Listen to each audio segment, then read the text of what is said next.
We continue to follow breaking news out of Annapolis. The Naval Academy campus on lockdown at this hour after what we were told is a threat.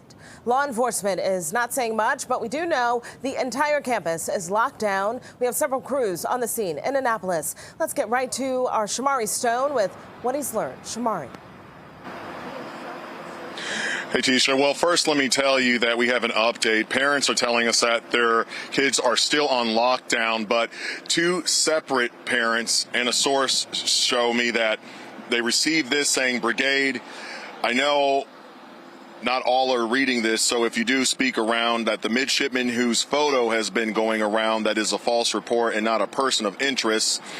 They're also receiving an update stating that rumors were that there was an active shooter dressed as security or police. That is not true. Treat all police as police.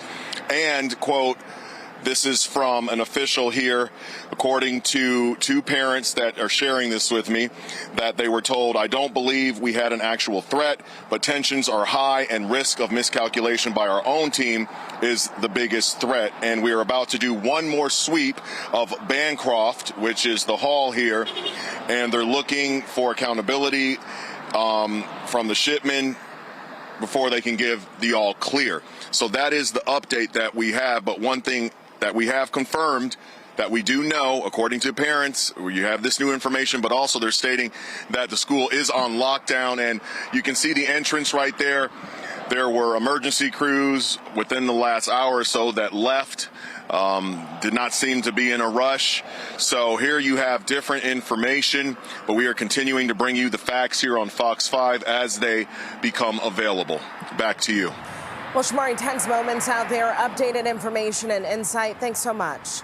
Now let's go to Sydney Persing. She is also in Annapolis. And Sydney, what can you tell us from your particular standpoint?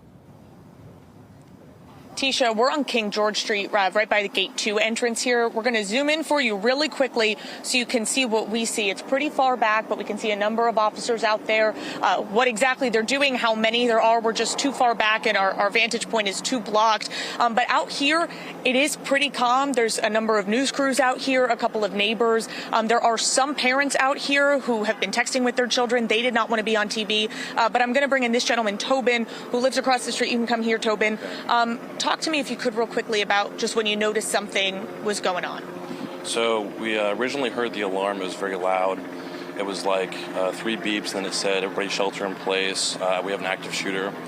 And so we heard that. We waited about 10 minutes, and then we saw about 8 cop cars approximately coming down the road, all going towards the Naval Academy entrance. Then we saw an ambulance, and then about 15 minutes following the original commotion, there was another alarm. And Tobin, what is going through your head as you're seeing all of this unfold? I know there was a lot of conflicting reports, a lot on social media. What are you thinking and feeling as you're watching all of this?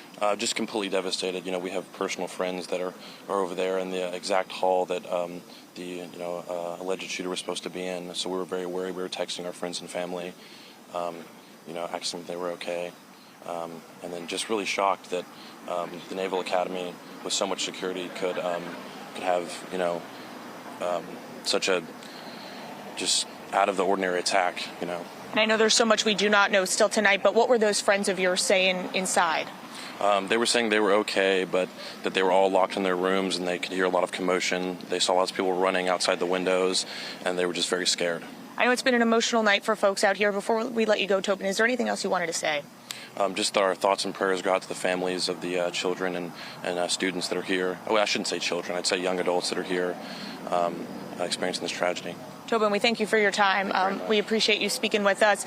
So Tisha will be out here the rest of the night. Again, there is so much, of course, we do not know, but we are working to get you answers, and we'll join you later in our later newscasts.